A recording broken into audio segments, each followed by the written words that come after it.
Hello students, ఇవాళ మన topic వచ్చేటప్పటికి ఏపీకే స్కామ్స్. సో ఓవరాల్గా పర్ ఇయర్ ఏపీకే స్కామ్స్ వల్ల 10 లక్షల కోట్ల నష్టం అవుతుందన్నమాట.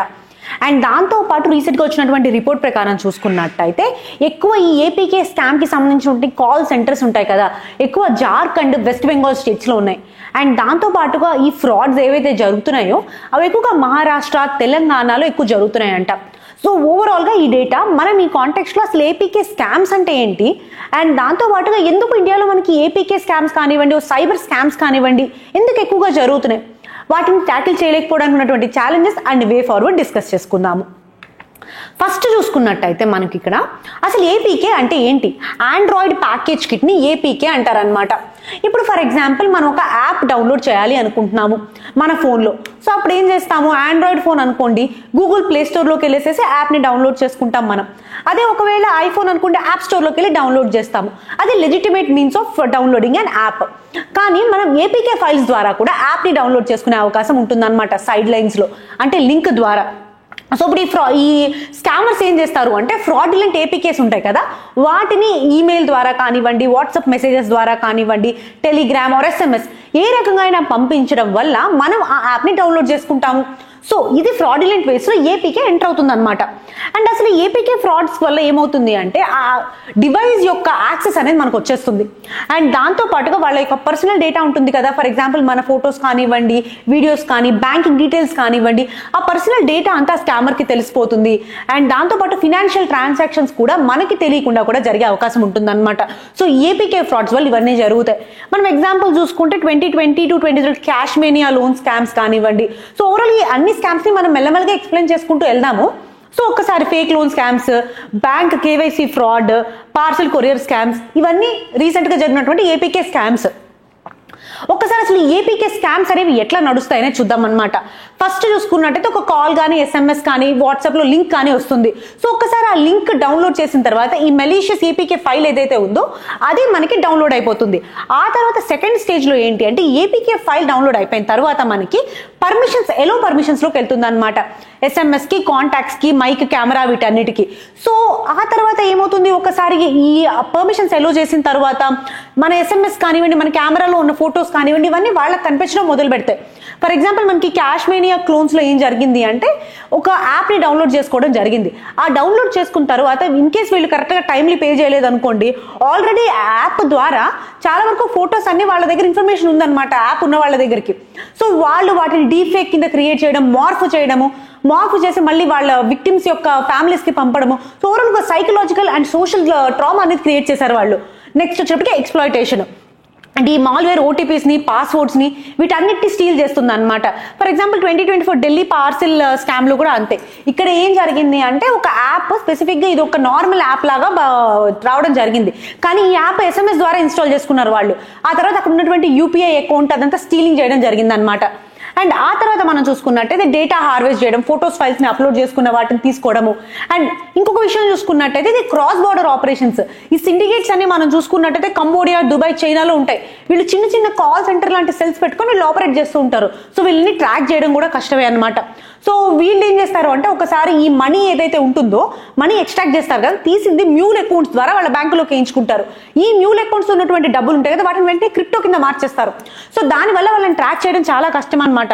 2024లో మహారాష్ట్ర అయినటువంటి ఫ్రాడ్ వల్ల దాదాపు 100 కోట్ల నష్టం జరిగింది. అసలు నెక్స్ట్ పాయింట్ ఏంటి అంటే మనకు కూడా ఇంపార్టెంట్ పాయింట్, అసలు ఎందుకు ఈ ఫ్రాడ్స్ కానివ్వండి, సైబర్ క్రైమ్స్ కానివ్వండి ఇండియాలో ఎందుకు పెరుగుతున్నాయి? ఫస్ట్ రీజన్ డిజిటల్ పెనిట్రేషన్ పెరగడం.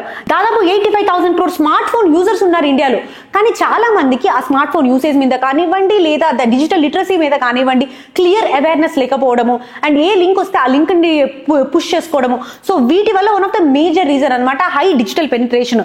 ఎగ్జాంపుల్ మనం చూసుకుంటే 2023లో తెలంగాణలో ఫేక్ లోన్ యాప్స్ వల్ల చాలా మంది రూరల్ బ్యాక్గ్రౌండ్ లో ఉన్నటువంటి గ్యాలరీస్ వాళ్ళ కాంటాక్ట్స్ ని మిస్యూజ్ చేయడం కూడా జరిగింది.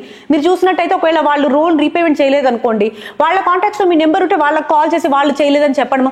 So all this personal information steel చేయడం అండ్ దాంతోపాటు మిస్యూజ్ చేయడం జరుగుతుంది. ఫస్ట్ మేజర్ రీజన్ ఏంటి అంటే డిజిటల్ పెనిట్రేషన్ ఉండడం అండ్ దాంతోపాటు వాళ్ళకి అవేర్నెస్ తక్కువగా ఉండడం.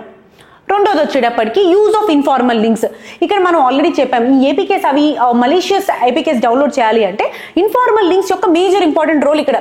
ఇన్ఫార్మల్ లింక్స్ ద్వారా వాటిని డౌన్లోడ్ చేసుకున్నట్టు అయితేనే అవుతుంది అనమాట. ఫర్ ఎగ్జాంపుల్ మనం చూసుకున్నట్టయితే ఆల్రెడీ చెప్పాం కదా, ఢిల్లీలో ఫేక్ కొరియర్ స్కామ్, ఇట్లానే ఫేక్ మలేషియస్ ఏపీకే నుంచి డౌన్లోడ్ చేసుకోవడం వల్ల అయింది. తర్వాత UPI boom, third major reason. ఇదేంటి అంటే యూపీఐ బూమ్ స్పెసిఫిక్ గా మనం చూసుకున్నట్టయితే రీసెంట్ గా కూడా మనం ఒక వీడియో చేసాం దీని మీద. పర్ మంత్ ఎన్ని ట్రాన్సాక్షన్స్ జరుగుతున్నాయి తెలుసా? 14 బిలియన్ ప్లస్ ట్రాన్సాక్షన్స్ జరుగుతున్నాయి పర్ మంత్. సో ఫ్రాడ్స్టర్స్ ఎవరైతే ఉన్నారో వాళ్ళకి లుక్రేటివ్ గా కనిపిస్తుంది అనమాట యూపీఐ ద్వారా ఫ్రాడ్ చేయడం. ఈ యూపీఐ ఫ్రాడ్ ద్వారా దాదాపు 250 crores మహారాష్ట్రలో అయింది. నెక్స్ట్ మనం చూసుకున్నట్టయితే week law enforcement coordination.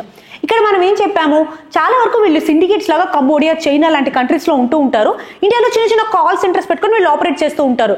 So వీళ్ళని ట్యాకిల్ చేయాలి అంటే ఇంటర్ స్టేట్ కాదు, ఓవరాల్ గా అక్రాస్ ద గ్లోబ్ మనకి పోలీస్ అండ్ ఫోర్సెస్ యొక్క కోఆర్డినేషన్ అనేది కావాలి.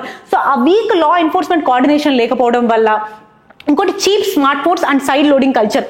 బేసిక్ గా ఇక్కడ యాప్ స్టోర్ నుంచి లెజిటిమేట్ గా డౌన్లోడ్ చేసుకోకుండా సైడ్ నుంచి అంటే ఏపీకే ఫైల్స్ లోడ్ చేసుకోవడం వల్ల, అండ్ దాంతో పాటు స్మార్ట్ ఫోన్స్ కూడా చీప్ అవడం వల్ల, ఇవన్నీ one of the major reasons గా ఉన్నాయన్నమాట. అండ్ ఇంకా మనం చూసుకున్నట్టయితే cross border criminal networks, already చెప్పాం కదా, కాల్ సెంటర్స్ అబ్రాడ్ లో ఉంటాయి అండ్ వీళ్ళు ఇండియాలో చిన్న కాల్ సెంటర్ మెయింటైన్ చేసుకొని చేస్తూ ఉంటారు అని చెప్పేసి. Next crypto and hawala payments. ఇందాక మనం మాట్లాడుకున్నాము, ఈ డబ్బులు ఏవైతే వీళ్ళు ఎక్స్ట్రాక్ట్ చేస్తారో అవి మ్యూల్ అకౌంట్ లో పడతాయి, ఆ తర్వాత అవి క్రిప్టోలోకి కన్వర్ట్ అవుతాయి. సో అప్పుడు ఏమవుతుంది, ఈ క్రిప్టోని ట్రాక్ చేయడం చాలా కష్టము. సో ఈ హవాలా పేమెంట్స్, క్రిప్టో ఇందులో ఉండడం వల్ల ఇది ఎవరి దగ్గరికి వెళ్తుందని క్లియర్ గా ట్రాక్ చేయలేము అనమాట. ఫర్ ఎగ్జాంపుల్ తెలంగాణ 2023లో మనం చూసుకుంటే 30 కోట్లు దాదాపు ఈ క్రిప్టో వాలెట్స్ నుంచి షైఫన్ ఆఫ్ చేయబడింది. నెక్స్ట్ ఇదే టార్గెట్ వనరబుల్ గ్రూప్స్, యూత్ కానీ, ఉమెన్ కానివ్వండి, ఎల్డర్లీ కానివ్వండి. సో వీళ్ళు vulnerable sections of the groups ని టార్గెట్ చేస్తారు. ఎగ్జాంపుల్ కేరళలో పెన్షన్ వెరిఫికేషన్ అని చెప్పేసి చాలా మంది సీనియర్ సిటిజన్స్ ని ఫినాన్షియల్ ఫ్రాడ్ లో డూప్ చేయడం జరిగింది. నెక్స్ట్ చూసుకున్నట్టయితే ఈ ఏపీకే ఫ్రాడ్స్ ని ట్యాకిల్ చేయలేకపోవడానికి ఉన్నటువంటి ఛాలెంజెస్ ఏంటి? First foremost challenge digital literacy లేకపోవడం. మనం ఆల్రెడీ చెప్పాం కదా, చాలా డిజిటల్ పెనిట్రేషన్ ఉంది కానీ లిటరసీ లేదు. సో చాలా మంది first time users, safe practices తెలియదు, ఎలా లోడ్ చేసుకోవాలి, ఏ లింక్ ని మెలీషియస్ లింక్ అనేది క్లియర్ గా తెలియదు. సో ఫస్ట్ డిజిటల్ లిటరసీ లేకపోవడం. రెండోది వచ్చేసి cross border jurisdiction issues. So ఇవి వీళ్ళు ఎవరైతే ఉంటారో వాళ్ళు సిండికేట్స్ లాగా ఫామ్ అయ్యి వేరే కంట్రీస్ లో ఉంటారని చెప్పాం కదా. సో వీళ్ళని ట్యాకిల్ చేయాలంటే మనకి క్రాస్ బార్డర్ ఇంటెలిజెన్స్ అనేది కావాలి. సో అది లేకపోవడము. అండ్ మూడోది ఎవాల్వింగ్ మాల్వేర్. ఈ మాల్వేర్స్ కూడా ఈ RAT malwares, advanced coding, so firewalls already మనకు ఉంటాయి బిల్ట్ అయ్యి, అండ్ ప్రైవసీ మెజర్స్ బిల్ట్ అయ్యి ఉంటాయి ఫోన్లో, వాటిని దాటి ఈ మాల్వేర్స్ ముందుకు వెళ్తున్నాయి అనమాట. ఇంకోటి లో రిపోర్టింగ్. మనం చూసుకున్నట్టయితే ఎన్సీఆర్బీ డేటా ప్రకారము చాలా తక్కువ ఇన్స్టెన్సెస్ లో మనకి రిపోర్టింగ్ అనేది వస్తుంది. సైబర్ క్రైమ్ కేసులో చూసుకున్నట్టయితే స్టిగ్మా, ఇగ్నోరెన్స్, హెల్ప్ లైన్ కి కాల్ చేయకపోవడం అనేది చాలా ఎక్కువగా ఉంది. Next mule accounts and crypto మనం చెప్పాం కదా, ఈ లాండరింగ్ అనేది మ్యూల్ అకౌంట్స్ ద్వారా అండ్ క్రిప్టో ద్వారా జరుగుతుంది. అండ్ ఇంకొకటి వచ్చినప్పటికీ week law enforcement capacity. Cyber cells ఏవైతే ఉన్నాయో వాళ్ళకి సరైనటువంటి ఎక్స్పర్టీస్ లేకపోవడము, అండ్ ఇంటర్నేషనల్ ట్రాన్సాక్షన్స్ గురించి క్లియర్ అండర్స్టాండింగ్ లేకపోవడం one of the major reason. And ఇంకోటి సైకలాజికల్ టార్గెటింగ్. వీళ్ళు యూత్, ఉమెన్ అండ్ ఎల్డర్ని ఎక్కువగా టార్గెట్ చేస్తూ ఉంటారు. స్పెసిఫిక్ గా మనం కేరళలో సీనియర్స్ పెన్షన్ వెరిఫికేషన్ కింద డూప్ చేయడం చూసాం కదా. And dark net and encrypted platforms. ఇక్కడ చూసుకున్నట్టయితే ఈ స్కామ్స్టర్స్ ఎవరైతే ఉంటారో వాళ్ళు డార్క్ నెట్ లాంటివి వాడతారు అండ్ ఎన్క్రిప్టెడ్ ప్లాట్ఫామ్స్ వాడతారు. సో దానివల్ల వాళ్ళు డిటెక్ట్ చేయడం చాలా కష్టం అనమాట. నెక్స్ట్ ఇండియాలో ఉన్నటువంటి మెజర్స్ ఏంటి ఈ సైబర్ ఫ్రాడ్ అగైనెస్ట్ గా అంటే first legal framework IT act 2000. So ఈ ఐటీ యాక్ట్ 2000 కింద సెక్షన్ 43 కింద హ్యాకింగ్, 66D, 66C కింద ఐడి థెఫ్ట్, ఇంపర్సనేషన్ కింద వాళ్ళని పనిష్ చేసే అవకాశం ఉంటుంది. అండ్ భారతీయ న్యాయ సంహిత 2024 సెక్షన్ 318 కింద చీటింగ్, బ్రీచ్ ఆఫ్ ట్రస్ట్, వీటి కింద వాళ్ళని లీగల్ గా ముందుకెళ్లే అవకాశం ఉంటుంది. అండ్ దాంతో పాటు digital data protection act 2023 data handling విషయంలో స్ట్రిక్టర్ ఆబ్లిగేషన్స్ కల్పించింది. ఇది లీగల్ గా ఉన్నటువంటి ఫ్రేమ్వర్క్ ఇండియాలో. అండ్ ఇన్స్టిట్యూషనల్ మెకానిజం చూసుకున్నట్టయితే CARTIN, computer emergency response force. So వీళ్ళు ఇండియాలో అడ్వైజరీస్ ఇవ్వడము, ఈ సైబర్ అలర్ట్స్ ఇవ్వడం ముందుగానే చేస్తూ ఉంటారు. I4C, India cyber crime coordination centre 24/7 work చేస్తారనమాట సైబర్ కోసం, సైబర్ క్రైమ్స్ కోసం. అండ్ దాంతో పాటుగా ఇది మినిస్ట్రీ ఆఫ్ హోమ్ అఫైర్స్ కింద ఉంటుంది. అండ్ 1930 హెల్ప్ లైన్ ఉంటుంది అనమాట వీళ్ళకి. నెక్స్ట్ స్టేట్ లెవెల్లో cyber crime cells, cyber domes కేరళలో చూసుకున్నట్టయితే. తెలంగాణలో ఉన్నటువంటి సైబరాబాద్ పోలీస్ దాదాపు 30 crore ఫైనాన్షియల్ ఫండ్స్ ని, ఏపీకే ఫ్రాడ్స్ ని బర్స్ట్ అవుట్ చేశారు. సో ఇవన్నీ ఇన్స్టిట్యూషనల్ మెకానిజమ్స్ గా ఉన్నాయి. ఆ తర్వాత మనం చూసుకున్నట్టయితే regulatory and financial safeguards. ఇందులో ఆర్బీఐ రెగ్యులర్ గా గైడ్ లైన్స్ ఇస్తుంది, 2-factor అథెంటికేషన్ కానివ్వండి యూపీఐకి. అండ్ దాంతో పాటు liability limits, cyber audits, regular గా ఏ కంపెనీస్ లో ఎంతెంత జరుగుతున్నాయి అని చెప్పేసి, అంటే సైబర్ క్రైమ్స్ జరుగుతున్నాయని, అండ్ వాటిని ఇమీడియట్ గా మ్యాండేటరీగా డిస్క్లోజ్ చేయాలి అని చెప్పడము. And app store collaboration. దాదాపు గూగుల్ 2000+ ఫేక్ లోన్ యాప్స్ ని 2022-23 మధ్యలో డిలీట్ చేసేసింది అనమాట.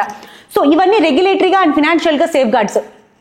Next preventive and awareness measures చూసుకున్నట్టయితే ఆర్బీఐ కెహతా హై అని చెప్పేసి, అండ్ దాంతోపాటు సైబర్ సురక్ష భారత్ వాళ్ళు, సైబర్ మిత్ర ఆంధ్రప్రదేశ్లో స్పెసిఫిక్గా రూరల్ ఏరియాస్లో సైబర్ క్రైమ్స్ గురించి అండ్ డిజిటల్ లిటరసీని ప్రమోట్ చేసుకుంటూ వాటిని ఎలా తీసుకోవాలి ముందుకి, అంటే లిటరసీ ఎలా ముందుకు తీసుకెళ్ళాలి డిజిటల్గా అనే విషయం మీద వీళ్ళు చాలా కృషి చేశారు. నెక్స్ట్ CERTIN వీళ్ళు SMS అండ్ వాట్సాప్లో మనకి ఏపీకే ఫ్రాడ్స్ గురించి అలర్ట్స్ ఇస్తూ ఉంటారు, సైబర్ క్రైమ్స్ గురించి అలర్ట్స్ ఇస్తూ ఉంటారు. సో ఇది preventive and awareness measures government తీసుకొచ్చింది. అండ్ దాంతోపాటు ఇంటర్నేషనల్గా ఇంటర్పోల్ కానివ్వండి, ఆసియాన్ కానివ్వండి, ఫారెన్ లా ఎన్ఫోర్స్మెంట్ కానివ్వండి, వాళ్ళతో ఉన్నటువంటి జాయింట్ కొలాబరేషన్స్ వల్ల మనం చాలా వరకు బస్ చేసాం. ఫర్ ఎగ్జాంపుల్ మహారాష్ట్రలో, కంబోడియాలో దాదాపు ఈ 100 crore ప్లస్ సైబర్ ఫ్రాడ్ జరిగిందని చెప్పాం కదా. సో దాన్ని కంబోడియా యొక్క గవర్నమెంట్ యొక్క జాయింట్ కోఆర్డినేషన్ ద్వారానే బస్ చేయడం జరిగింది. సో ఇది గవర్నమెంట్ తీసుకున్నటువంటి measures. What could be the way forward మనం చూసుకున్నట్టయితే డిజిటల్ లిటరసీ క్యాంపెయిన్స్ తీసుకురావాలి, ఈ ఆర్బీఐ కెహతా హై ఇలాంటివి. అండ్ దాంతోపాటు యాప్ రెగ్యులేషన్స్ స్ట్రిక్టర్ గా ఉండాలి, అంటే ఏవైతే ఈ ఏపీకే ఫైల్స్ ఉంటాయో అవి రానివ్వకుండా, అండ్ దాంతోపాటు అలాంటివి స్మార్ట్ ఫోన్స్ లోనే యాప్ అప్గ్రేడ్స్ తీసుకురావాల్సి ఉంటుంది. సో ఇది ఇవాల్టి టాపిక్. మీరు కామెంట్ సెక్షన్ లో ఈ సైబర్ డోమ్ ప్రాజెక్ట్ ఏ స్టేట్ గవర్నమెంట్ తీసుకొచ్చిందో చెప్పండి. Thank you so much for being with us.